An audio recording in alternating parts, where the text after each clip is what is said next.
નમસ્તે મિત્રો, electromagnetic induction પરના સ્પોકન ટ્યુટોરીયલમાં તમારું સ્વાગત છે. આ ટ્યુટોરીયલમાં આપણે આપેલ ડેમોન્સ્ટ્રેટ કરીશું. ઇલેક્ટ્રોમેગ્નેટિક ઇન્ડક્શન, કોઇલ્સનું મ્યુચ્યુઅલ ઇન્ડક્શન્સ, ફરતા ચુંબક દ્વારા ઉત્પન્ન થયેલ વોલ્ટેજ, ડ્રિવન લોલકનું રેઝોનન્સ અને આપણા પ્રયોગો માટે સર્કિટ ડાયાગ્રામ દર્શાવતા. અહીં હું વાપરી રહી છું એક્સપાઇસ version 3.1.0, Ubuntu Linux OS version 14.10. આ ટ્યુટોરીયલના અનુસરણ માટે તમે એક્સપાઇસ જુનિયર ઇન્ટરફેસ સાથે પરિચિત હોવા જોઈએ. જો નથી, તો અમારી વેબસાઇટની મુલાકાત લો. ચાલો ઇલેક્ટ્રોમેગ્નેટિક ઇન્ડક્શનના ડેમોન્સ્ટ્રેટ સાથે શરૂઆત કરીએ. આ પ્રયોગમાં 3000 આંટાવાળી તારોની કોઇલ ગ્રાઉન્ડ, GND અને A1 થી જોડાણ કરાયેલી છે.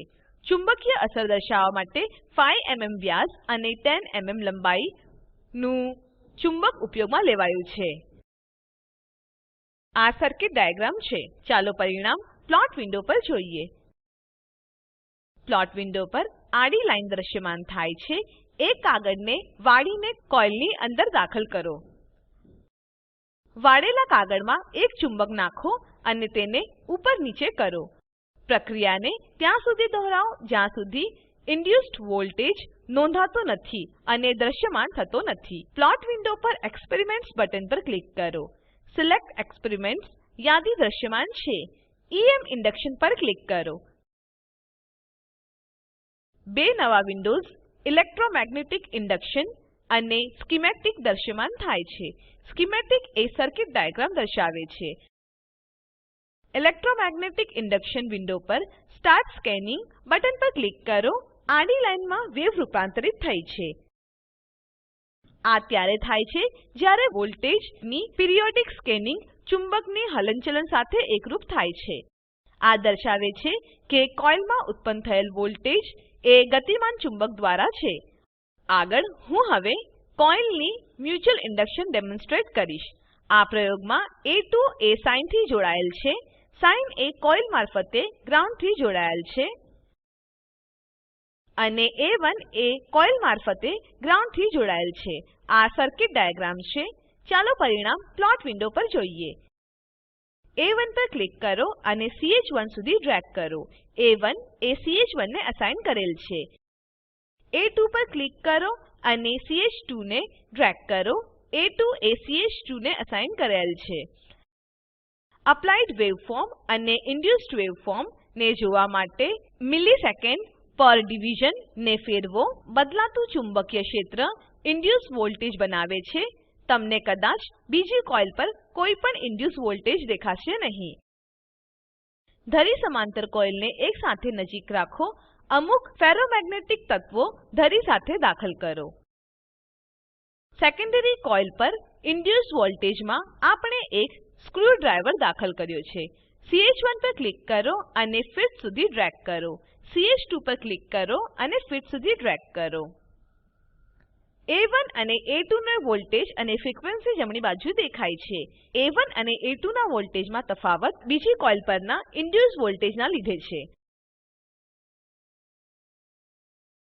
આગળ આપણે ફરતા ચુંબક દ્વારા થયેલ વોલ્ટેજ ઇન્ડ્યુસ એ DC મોટર અને કોઇલ વાપરીને ડેમોન્સ્ટ્રેટ કરીશું.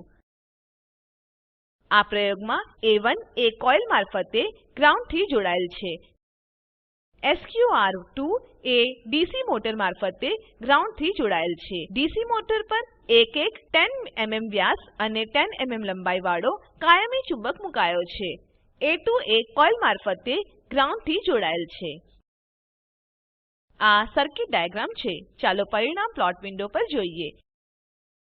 સેટિંગ સ્ક્વેર વેવ અંતર્ગત ફ્રીક્વન્સી વેલ્યુ 100 Hz સુધી સુયોજિત કરો. SQR2 ચેક બોક્સ પર ક્લિક કરો. A1 પર ક્લિક કરો અને CH1 સુધી ડ્રેગ કરો. A1 એ CH1 ને અસાઇન કરેલ છે. A2 પર ક્લિક કરો અને CH2 સુધી ડ્રેગ કરો. A2 એ CH2 ને અસાઇન કરેલ છે. વેવફોર્મ મેળવવા માટે મિલિસેકન્ડ પર ડિવિઝન સ્લાઇડરને ખસેડો. વેવફોર્મ વ્યવસ્થિત કરવા માટે વોલ્ટ પર ડિવિઝન સ્લાઇડરને ખસેડો. ch1 પર ક્લિક કરો અને ફિટ સુધી ડ્રેગ કરો. ch2 પર ક્લિક કરો અને ફિટ સુધી ડ્રેગ કરો. જમણી બાજુએ તમે વોલ્ટેજ અને ફ્રીક્વેન્સી જોઈ શકો છો. નોંધ લો કે વૈકલ્પિક રીતે વેવફોર્મની વોલ્ટેજ તથા ફ્રીક્વેન્સી વેલ્યુઓ લગભગ એક સમાન છે. આ એટલા માટે કારણ કે જેમ ચુંબક ફરે છે, પોલ વચ્ચે ચુંબકીય ક્ષેત્ર કોઇલ દરમિયાન સતત બદલાતું રહે છે. ચુંબકનું ફરવું કોઇલમાં વૈકલ્પિક ઇન્ડ્યુસ્ડ EMF માટે કારણભૂત છે. આગળ ચાલો ડ્રિવન પેન્ડ્યુલમ સાથે પ્રયોગ કરીએ. જો એક લોલક ઇન્ડ્યુસ્ડ મેગ્નેટિક ફિલ્ડ સાથે આવર્તન કરે છે, તેને ડ્રિવન પેન્ડ્યુલમ કહેવાય છે. આ પ્રયોગમાં SQR1 એ કોઇલ દ્વારા ગ્રાઉન્ડ થી જોડાયેલ છે. બટન ચુંબક કોઇલની સામે કાગળની પટ્ટી સાથે લોલક તરીકે લટકાવવામાં આવ્યું છે. આ સર્કિટ ડાયાગ્રામ છે. ચાલો પરિણામ પ્લોટ વિન્ડો પર જોઈએ. SQR1 ચેકબોક્સ પર ક્લિક કરો. એક્સપેરિમેન્ટ બટન પર ક્લિક કરો. સિલેક્ટ એક્સપેરિમેન્ટ યાદી દ્રશ્યમાન થાય છે. ડ્રિવન પેન્ડ્યુલમ પસંદ કરો. બે વિન્ડો દ્રશ્યમાન થાય છે. ડ્રિવન પેન્ડ્યુલમ નું સ્કીમેટિક અને ice junior driven pendulum window પર સ્લાઇડર ડ્રેગ કરો. આપણે જેમ સ્લાઇડર ડ્રેગ કરીએ છીએ, લોલક આવર્તન કરે છે. 2.6 હર્ટ્ઝ થી 2.9 હર્ટ્ઝ વચ્ચે લોલક મહત્તમ એમ્પ્લિટ્યુડ સાથે આવર્તન કરે છે. આ એટલા માટે કારણ કે તેની રિઝોનન્ટ ફ્રીક્વેન્સી તેના નેચરલ ફ્રીક્વેન્સી જેટલી જ છે. ચાલો સારાંશ લઈએ. આ ટ્યુટોરીયલમાં આપણે આપેલ ડેમોન્સ્ટ્રેટ કરતા શીખ્યા. ઇલેક્ટ્રોમેગ્નેટિક ઇન્ડક્શન, કોઇલનું મ્યુચ્યુઅલ ઇન્ડક્શન, ફરતા ચુંબક દ્વારા ઉત્પન્ન થયેલ વોલ્ટેજ, ડ્રિવન લોલકનું રેઝોનન્સ અને આપણા પ્રયોગ માટે સર્કિટ ડાયાગ્રામ દર્શાવતા.